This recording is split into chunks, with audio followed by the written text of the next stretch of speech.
Après avoir présenté le BMC et expliqué les différentes cases à remplir ainsi que l'ordre à respecter dans le remplissage de ces cases, il est temps de présenter les caractéristiques d'un bon BMC. Ces caractéristiques sont au nombre de 4.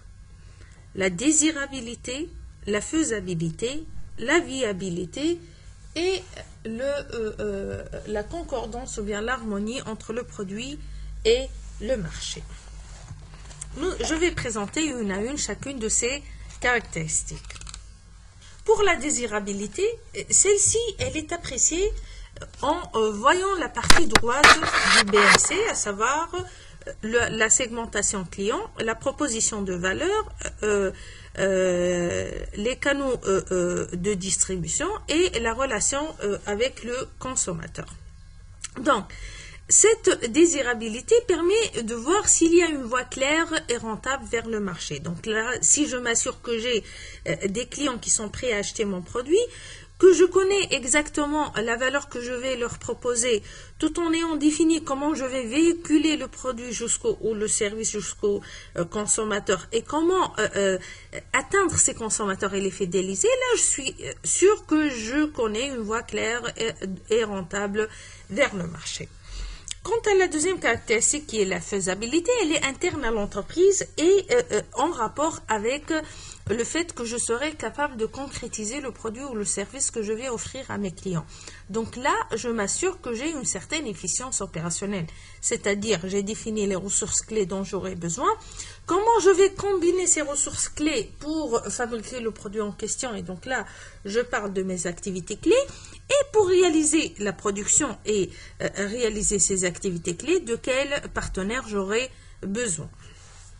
Passons maintenant à la viabilité. Bien sûr, la viabilité d'une entreprise, elle est fonction de sa capacité à générer des bénéfices. Donc là, je dois vérifier que j'ai un modèle financier qui soit convaincant, c'est-à-dire j'ai une structure de coûts, je connais d'où engendrer mes coûts, mais j'aurai un flux de revenus qui va me permettre éventuellement de couvrir mes coûts et de réaliser un certain bénéfice.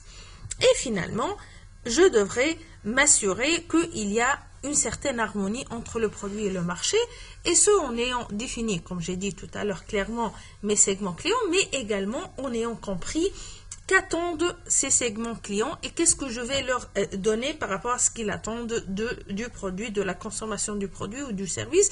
Et là, il faut qu'il y ait une harmonie entre la segmentation client et la proposition de valeur que va offrir l'entreprise à ses clients.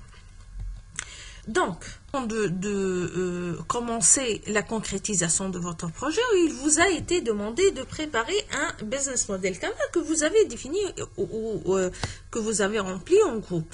Mais tout ce que vous avez mis dans le cadre de votre BMC, c'était des propositions ou bien des suppositions que vous avez faites par rapport à votre marché et par rapport à vos clients.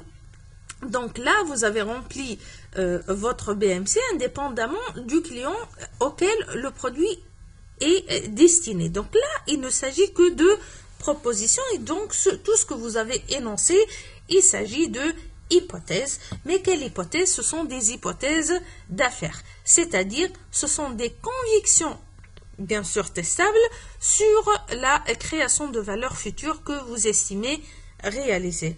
Et puisqu'il s'agit d'hypothèses, les hypothèses sont par définition susceptibles d'être testées. Donc, une proposition est une hypothèse lorsque cette hypothèse peut être confirmée ou bien infirmée. Donc là, l'hypothèse appelle à un test.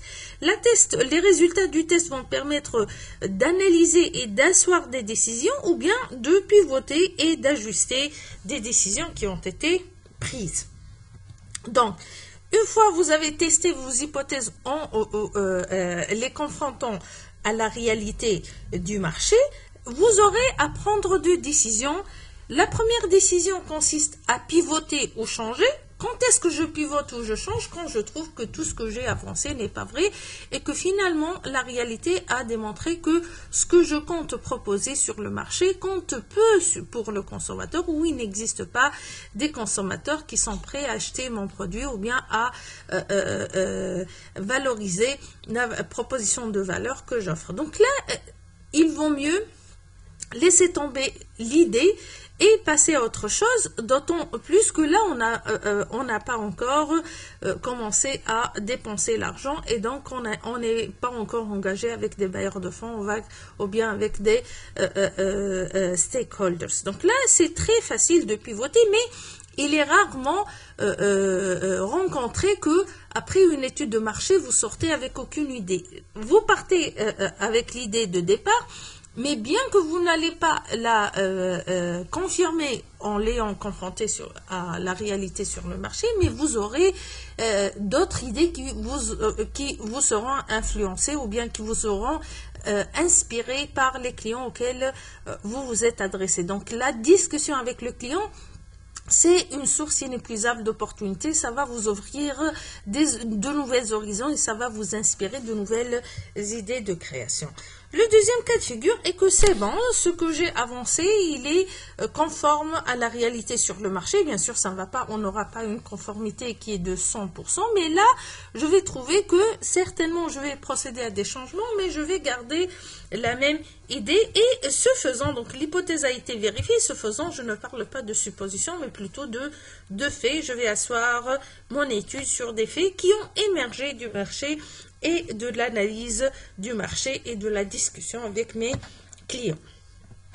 Donc, pourquoi il est important de faire cela? Parce qu'une étude a révélé que les erreurs communément commises par les créateurs de startups sont au nombre de 10, dont l'erreur la plus marquante et la plus communément réalisée, c'est le fait de créer quelque chose que personne ne désire, et cela représente 36% du total des réponses qui ont été données par rapport à différents types d'erreurs. Donc là, il vaut mieux s'assurer que ce que vous êtes en train de produire, il est demandé sur le marché au lieu de produire quelque chose et d'essayer de forcer le consommateur à le consommer. Donc là, partir de ce qu'attend le consommateur est le meilleur remède ou bien la meilleure alternative pour produire quelque chose que vous pouvez vendre sur le marché.